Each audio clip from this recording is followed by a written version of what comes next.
முத்து பருப்பம் செஞ்சோம். அது வந்து வெத்தலைக்கு சுண்ணாம்பா தடவி அந்த காலத்தில் ராஜாக்கள், மன்னர்கள், பெரிய பெரிய ஜமீன்தார்கள் சாப்பிட்டு உடம்ப வந்து பலமாக வச்சுக்கினாங்க.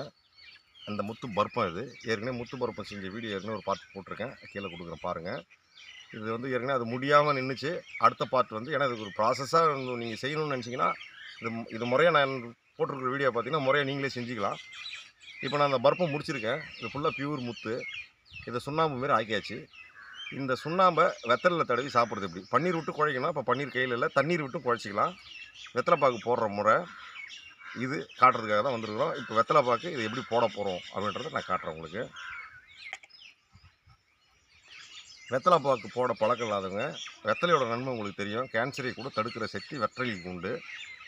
வெத்தலை பாக்கு போட மாட்டேன், எனக்கு வெத்தலை பாக்கு வாயில் வந்து கரையாகிடும், எனக்கு பிடிக்காது, குழந்தைங்களுக்கு எப்படி கொடுக்குறது, பெரியவங்களுக்கு எப்படி கொடுக்குறது, சிலர்லாம் போட மாட்டாங்க. அப்பேற்பட்டவங்களுக்கு வந்து வெத்தலை சர்பத் வீடியோ கீழே கொடுத்துருக்கேன் பாருங்கள். ஓகே, இது வெத்தலை வந்து போடுறதுல பல முறை இருக்குது. இது வந்து சும்மா இதுக்காக வச்சுதான். இது வந்து காட்டு அத்தி மரத்தோட இலை. அது தேவையில்லை. பாக்கு வந்து நீங்கள் வந்து கடைகளில் கிடைக்கிற பாக்கு பயன்படுத்திக்கலாம். இப்போ வந்து ராஜாக்கள், மன்னர்கள் பயன்படுத்தின ஒரு வெத்தலை போடுற முறையில் ஒரு சிம்பிளான பாகம் அதை செய்ய போகிறோம். வெத்தலை போடும்போது என்ன பண்ணணும், முதல்ல ஊற வச்ச பாக்கு களிப்பாக்காக இருந்தால் நீங்கள் என்ன பண்ணலாம், வாயில் போட்டு முதல்ல மென்று வாயில் பாக்க முதல்ல போட்டுக்கணும். இந்த மாதிரி பாக்கை போட்டு ஊற வச்சுக்கலாம். அதுக்கப்புறம் வெத்தலை எடுத்து நரம்பை நீக்கிட்டு சுண்ணாம்பு தடவணும்.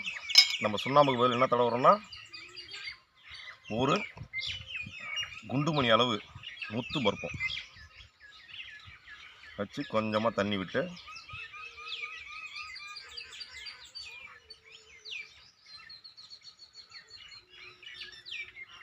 குழச்சிக்கிறோம். குழச்சிட்டு ஜாதி பத்திரி கொஞ்சமாக, ஒரு கிராம்பு, கொஞ்சம் சோம்பு, பட்டை, ஒரு சின்ன துண்டு பட்டை, தக்கோலம், அன்னாச்சிப்பூ ஒரு சிறிய துண்டு, ஒரு ஏலக்காய். சரிங்களா? பாக்க வாயில் போட்டுட்டு இதை மடித்து மென்று இதை முழுங்கிடணும். மென்று சாறு பூரா வெளியே துப்பாமல் முழுங்கணும். நீங்கள் சாதா சுண்ணாம்பை பயன்படுத்துகிறீங்க வெத்தலை போடுறதுல, வெத்தலை பயன்படுத்துகிறாங்க இல்லையா, இந்த மாதிரி எல்லா வாசனை திரவியங்கள்லாம் சேர்த்து சாதா சுண்ணாம்பு பயன்படுத்தும் போது முதல் உமிழ்நீரை கீழே துப்பிடணும். அதுக்கப்புறம் உமிழ்நீரை உள்ளே சாப்பிடும்போது அமிர்தத்துக்கு இணையான உடம்பை காப்பாற்றுற சக்தி இது தரும். இது வந்து முத்து பருப்பம் அப்படின்றதால இதில் உமிழ்நீரை வெளியே துப்பக்கூடாது. சாதா சுண்ணாம்பு தான் வெளியே துப்பணும். இதை துப்பாமல் மென்று முழுங்கிடணும். பாக்கு ஊறிட்டு இருக்கு வாயில். இது ஒரு சிம்பிளான முறை. இதில் வந்து ஜாதிக்காய் சேர்ப்பாங்க, ரோஜா இதழ் சேர்ப்பாங்க, வெள்ளி ரேக்கு சேர்ப்பாங்க. இதில் நிறைய முறை இருக்குது. இதில் சாதாரண முறை நம்ம கடைகளில் கிடைக்கிற நம்ம வீட்டுங்களில் கிடைக்கிற சாதாரண முறை இப்போ நான் போடுறது.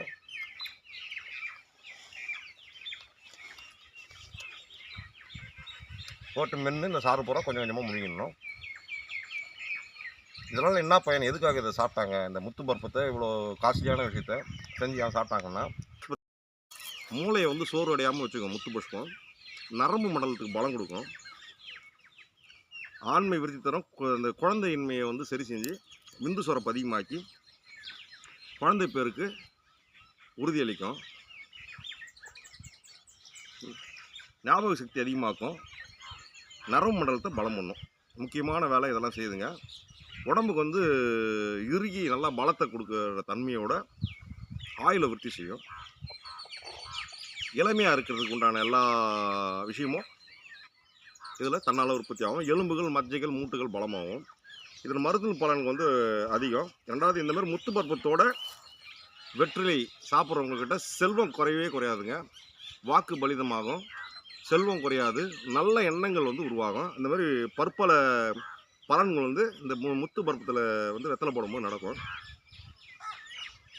இது ஒரு நல்ல ஒரு கறி உணவு இல்லை நல்ல ஒரு உணவு சாப்பிட்ட பிறகு ஒரு வேளை இல்லை 2 வேளை இந்த மாதிரி நம்ம சாப்பிட்ணும்.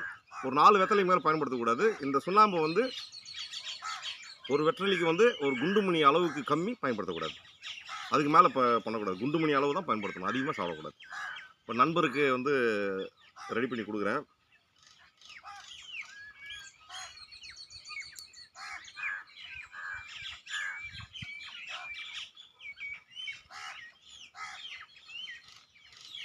போட்டாச்சு.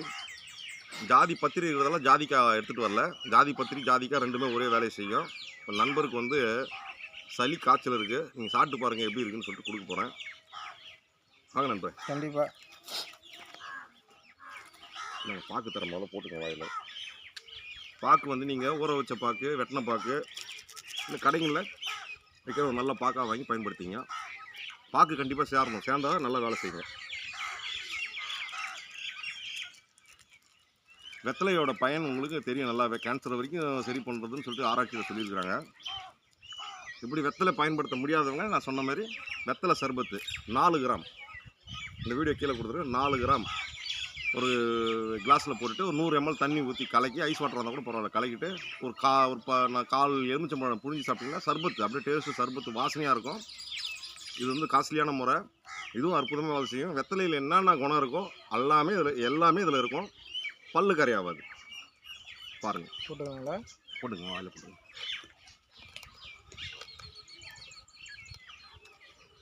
பிடிச்சிருந்தா லைக் பண்ணுங்கள், ஷேர் பண்ணுங்கள், சப்ஸ்கிரைப் பண்ணுங்கள்.